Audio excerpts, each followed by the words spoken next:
and today I'm doing a beginner's guide video, but this is really useful for everyone. I've been getting a lot of comments in the Discord lately from people asking, can you give more details on how to build a deck? What are you supposed to do? What's your strategy? And then how do you level the deck? All that type of stuff. So I'm going to kind of give a 30,000 foot view of what you're supposed to do to build your deck and all that fun type of stuff. And then at the end of this, I also will put up my short little video of doing my next event, maybe. Actually, no, I probably won't. I'll make a separate video for this event, for the energy event. But let's just jump into it. So the first thing you need to know when you are building your deck is what is the purpose of your deck? What type of a strategy are you going for? And, when you first start out the game, you've only got the three abilities. You've got the ability that's the healer, is the blue one, and every time you play, you get health given back to you. Then you've got the elementalist, which is the red one, and that does damage every turn as you get your orbs filled up. And then the last one is the green one, the enchanter, which will increase the health and defense of your card each turn, depending on the number of orbs that you have. But as you get further into the game, you will get additional abilities that you can unlock from the arena. And long term, there's kind of three big ones that are used for the most part. There are other decks that you can create, but by far 99% of the decks you're going to see fit into one of these three categories, and about probably 90% of them fit into one category. But I'll kind of go through all of them, so that way as you are starting this game, trying to understand what am I doing, what is my purpose, what is my long-term goal, this is going to be kind of talking more about that. But it will also help you in the short term as you're starting to level your deck and kind of go over all that. But you kind of need to know both things hand in hand, so that way as you're building your deck, creating it, you're focusing on the right things. So let's jump into these three types of decks. The first one is the one that is the most common. This is the tiebreaker deck, also known as the 3-turn or the attack focus deck. This is the one that's most common because one, it's really easy to play, two, it's fun to play, and three, it's the cheapest of the abilities to earn from the arena. Now, tiebreaker requires only 400 dark orbs to purchase from the arena. It comes out once every 9 weeks, and it was just in the shop about 3-4 weeks ago, so you've got about another month and a half before it's going to be back in the shop. In order to purchase it, you do need to be at least level masters or above. So I talked about that in other videos, so I won't go into too much detail on that.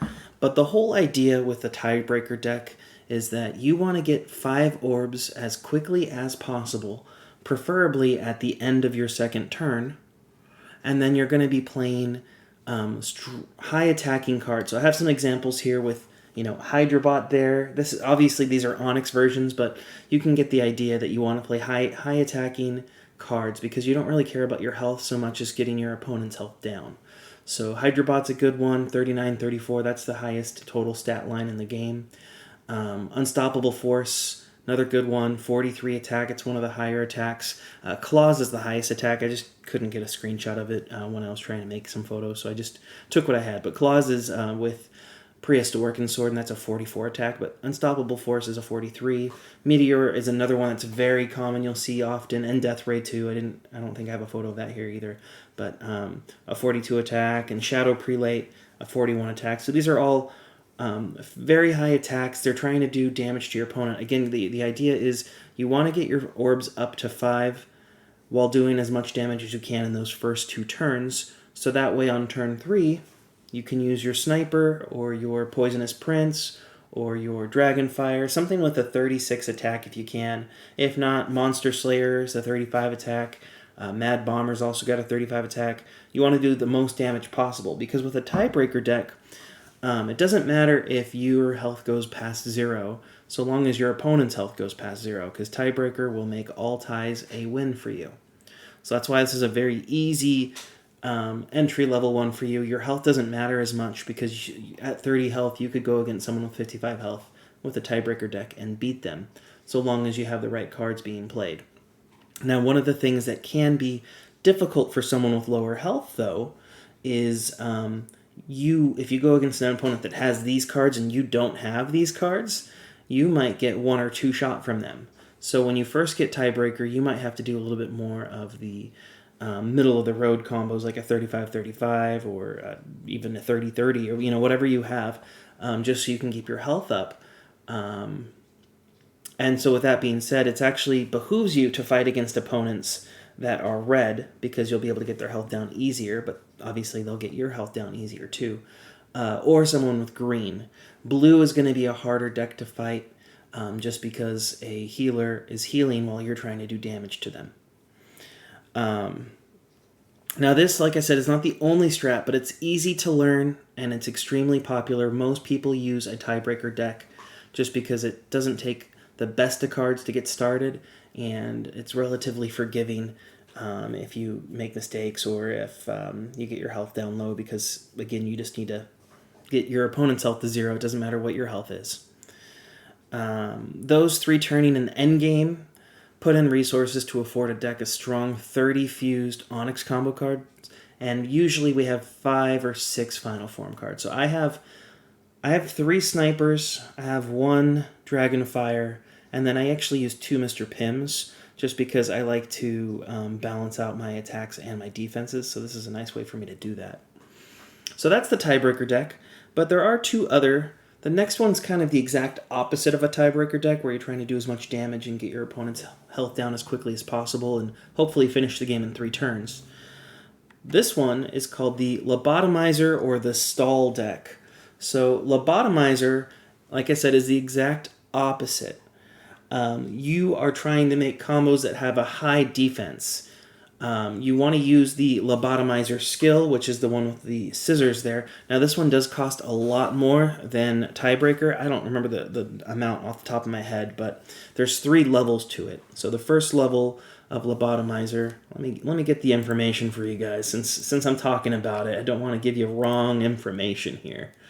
Give me 2 seconds.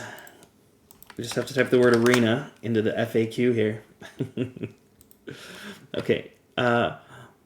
Lobotomizer is removing cards from your opponent's deck. From tier 1, you remove 5 cards from your opponent's deck, and it costs... That can't be right. It says 700. I think that means maybe it's 550 or something. I have to fix that. Tier 2 is 10 cards are removed from your opponent's deck, and it costs 875. And then tier 3 is 15 cards removed from your opponent's deck, which is 1075. So all in, it's about 2,000 dark orbs to get to tier 3. But with 15 cards removed from your opponent's deck, that's what you want, because typically most people are running a deck that's got 35 cards. So you remove 15 cards, that means they only have 20 in their deck. And usually you're going to get rid of a lot of their final form cards. So again, you're playing high defense cards. Since this is a healer, you're gaining health each turn as well. And the idea is on turn 3, when your opponent's orbs are filled, you would play one of these protection cards, or you can play a curse card, but protection is the better option for these. And the highest attack that a opponent's card can have is 36.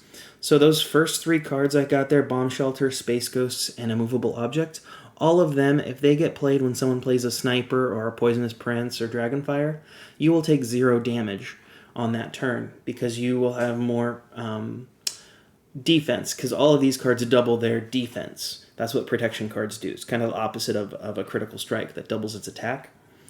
Curse cards will just get rid of the starting attack amount. So if someone uses a Sniper and it's supposed to do 72 damage, it would still do 36 damage. So it will do some damage with a curse card, because there's no high defense curse cards, or not very many.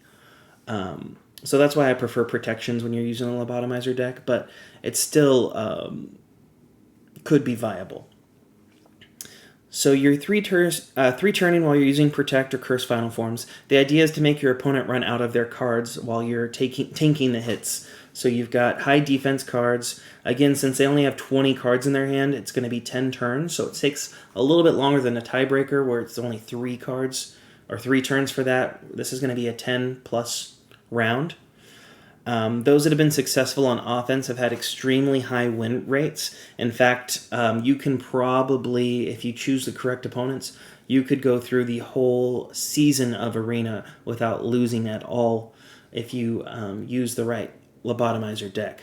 It just takes a lot longer for matches, and sometimes you also have to scout your opponent because the more people playing lobotomizer, the more tiebreaker decks will add cards, so it's not as big of a deal to battle against them. So you usually have to scout your opponent's deck to make sure they don't have very many cards. But this is a different viable strategy. The other thing is protection cards aren't really usable outside of Arena. You're not going to use them in Heroics or really in Adventure mode. So if you go this route, you're leveling up and fusing cards that are only useful in Arena with a lobotomizer deck. So keep that in mind. Then the last main type of deck or strategy for a deck is going to be the tank deck, which this is actually, I kind of have a hybrid of a tiebreaker and tank deck that I use because you only get 3 deck slots in this game. And so I made a hybrid for defensive purposes. So when I'm on defense, I hope that more of the tanky combos will be made. And then on offense, I use tiebreaker, so I actually switch my alchemist type when I'm away. But on a tank deck, you use Master Healer, which is this HP plus icon. Now, this one, Master Healer, is very expensive. It's $850 for the first level, and it gives you 4 health. The second level is 1,065 Dark Orbs, and it gives you 7 health at the start of your game. And then Master Healer, the last level, which is 1280, gives you 10 health. So that's almost 3,000, a little bit over 3,000 orbs to get Master Healer all the way to Tier 3. But again, what that does is at the start of the game, you get 10 health added on to your normal health. So the idea with a tank deck is mostly it's for endgame or for those with high HP. This approach means tanking the opponent's final form on turn 3 and then playing yours somewhere between turns 3 and 6. If you only play CS, you'll likely play until turn 4. If you play a mixture of CS and protection cards, you could play your protection on turn 3 and then a CS on turn 6 to confirm the win. However, this is very situational, and sometimes it depends on the combo cards for consistency. The more that you know your and your opponent's deck, the more likely you are to know which turns to play your final forms. So this is very much what you're wanting to do is instead of using necessarily the highest attack or the highest defense card, you kind of find a mix, a hybrid of it. So I put in here a lot of 35-35s as an example. Ghost Trapper there is a little bit more on the higher end. Sometimes you might see a 37-33 played or a 37-34. Basically, you're wanting to hit your opponent and take down a little bit chunks of their damage, of their health, while not taking damage on your own side. And then for final form cards, Sniper's a good one, just like it was for the tiebreaker. But actually, Anna's a better card in this instance because you'll be doing 44 damage to a sniper, but you're only taking 44 damage in that situation. Whereas if you had 2 snipers go against each other, they both do 53 damage. And that difference of 9 health could be the difference for a tank deck between winning and losing. Now, tank decks, they do not win as much as tiebreakers or lobotomizers, but sometimes they're really good for that defensive purpose because it makes it harder for your opponent to beat you. And so if your opponent's losing, that means you're winning, if that makes sense. You're going to stay where you're at while they drop down in ranks. So having a tank deck for your defensive side is useful for that purpose. All right, so that's... Oh, I'm doing the wrong thing here. So that's the 3 main types of decks. Again, most players use the tiebreaker one. It's easy to use, it's easy to learn, it's easy to gain. Having such a low entry for the 400 Dark Orbs as well. to purchase it is the good option. So that's more on the strategy side. Once you figured out your strategy, now let's actually talk about leveling your deck. And I'm just going to put up on the screen my tips here, and I'll kind of go through them one by one. So deck leveling tips first, and this is all stuff that we have on the FAQ in the Discord. I want to thank Joe as well for help on these. But since it's up there, I wanted to share it here and kind of break it down and explain it to you all. So first, no matter what type of deck you're making, except for maybe if you're making a lobotomizer deck, you could have a little bit more, but you want to keep your deck to 35 cards. The main reason why is the fewer cards you have, the less chances you have to having bad hands, bad combos, just things that you don't want. So with 35 cards, that's kind of your best option. And as a beginner, it'll primarily be combo cards. You might have 33, 34 combo cards and then just one final form card. But eventually, it's going to be 30 combo cards, give or take, and then 5 or 6 final forms. I run a 36 card deck, 30 combo cards, 6 final forms. That's what works for me. Some people run a 29 combo card deck with 5 or 6, well, you can't do 5, sorry, with 6 final form cards, or they'll run a 30 card with 5. But for me, I found I want to be able to pull my final forms a little bit more often. The more final form cards you have, the more chances you have to start with or to get a hand that's all final forms, which will make you lose. So keeping it at 5, no more than 6 final forms is a good way to go. And then obviously the rest would be combo cards till you have at least 35 cards total. So that's the first thing. Then as you are leveling up your cards, you're going to want to level 1 of each unique card to level 4. So what's a unique card? If you've got 3 copies of metal in your deck, you would level 1 of those 3 metals up to level 4. And the other 2 would stay at whatever level they are, 1 or, for example.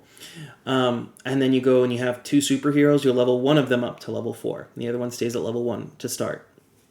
So you keep going through till you have 1 of each unique card up to level 4. I say start with bronze, then silver, then gold. The reason why is it costs less dust to level the bronze up than the silver. And a level 2 bronze plus a level 1 silver gives you the same combo result as a level 2 silver and a level 1 bronze. So it's better to get the bronze up first because they cost less dust, and you'll still be able to make the higher quality combos with the lower silvers and not have to spend as much dust to do so. So then do the silvers, then do the golds. Again, this is more for beginners, but it's still helpful for those that are wanting to know how to level up your deck. Then, after you've leveled each unique card up to level 4, level all the duplicates up to level 4 that are in your deck. I'm just going to swap over to my game real quick. I don't know actually where I'm at. Okay, I was doing some armory in here. Okay, so let me just show you my deck here. I'm going to sort this alphabetically. So I've already gotten through step 1. This is my beginner account here, a Tapdawg, where I have at least 1 of each card up to level 4. You'll notice Bear, Chinchilla, I've got 1. Earth has 1. Golem has 1. Human has 1. Knight has 1. Knowledge has 1. Magic has 1. That's level 4. Metal, actually, all 4 are up. Then I've got Poison, Prehistoric, Science, Superhero, Sword, Time, Tree, Undead, and Wizard. Those are all up to level 4. So I've already finished that first step of having 1 unique combo card, and I've started the second step, which is getting all your duplicates up to level 4 with metal. So I started with metal. I'll continue on with the other bronze cards as well, but I'm actually saving my dust right now because I'm about to get the energy card, and so I need about 150 dust in order to level that up to level 4. So I have that saved. Now I'm going to start continuing on with my other cards here. So I just want to show this first. Go back over here now. So after you've leveled all your duplicates to level 4, then you're going to start leveling 2 of the same cards. So I had 2 chinchillas there as an example. You're going to level 2 of them to 5, and you'll fuse them. So you want to wait until you have enough dust to level both of them to 5 at the same time and then fuse them immediately. And then you're also at the same time going to add a new level 4 card to replace it. So I had 3 chinchillas. I fused it, meaning 2 level 5s become 1 fused card. And then have one fewer card in my deck. So then I'm going to put in a new Chinchilla. It can start at level 1, but you want to get it up to level 4 very quickly. So I put add new level 4 card here because what I meant is you're going to add a new Chinchilla in there, and it'll start at level 1, but then before you level anything else up, you need to level that up to 4. So that way you have the consistency with all your cards still. You don't, say, oh, I've got this level 1 Chinchilla, how am I going to use that? So that's that. And then you keep going through till you've got all your cards fused. One note I put on here is technically it's keep your 7 best cards, but really for beginners it's going to be keep your 7 best gold or onyx combo cards at level 4 and unfused at the start.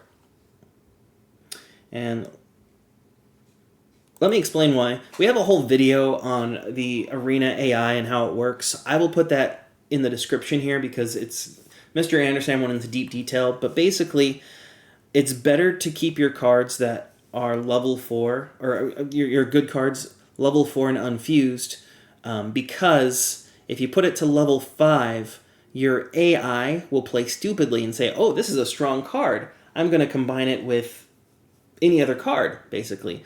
And even if that card is an unfused card. So then you get this situation where your AI is only creating 1 orb combos instead of making 3 orb combos, because it doesn't care about the orbs. It just wants to find the most powerful combo it can make, regardless of the amount of orbs it is. And so it's better to keep your 7 best cards at level 4 and unfused until you get to the point where you can fuse them. So Underdog, Tapdawg, all my cards except for Bear are fused in that deck because I'm at the point where I could fuse them all, and obviously that makes my deck that much stronger. Underdog is kind of in this middle zone where he's past the point where he only needs to keep the 7 best cards unfused, and I'm starting to now fuse my Onyx cards, I'm starting to fuse some of the gold cards, and that just makes it the deck that much stronger and more consistent. But you can get away with having those 7 unfused and still be able to get all your orbs filled by the end of your second turn. And when you have more than 7, it becomes less and less likely that you'll be able to fill your orbs by the end of your second turn, and you have to rely more on luck rather than percentages, I guess you could say. So that's why we say to keep your 7 best at that level. Let me just go with what Joe wrote here. Fusions are essential to climbing the ranks and playing efficiently. A level 4 card plus a fused card is going to give you a max combo, and it gives you 2 orbs. A fused card plus a fused card is going to give you 3 orbs, and it'll still be a max combo.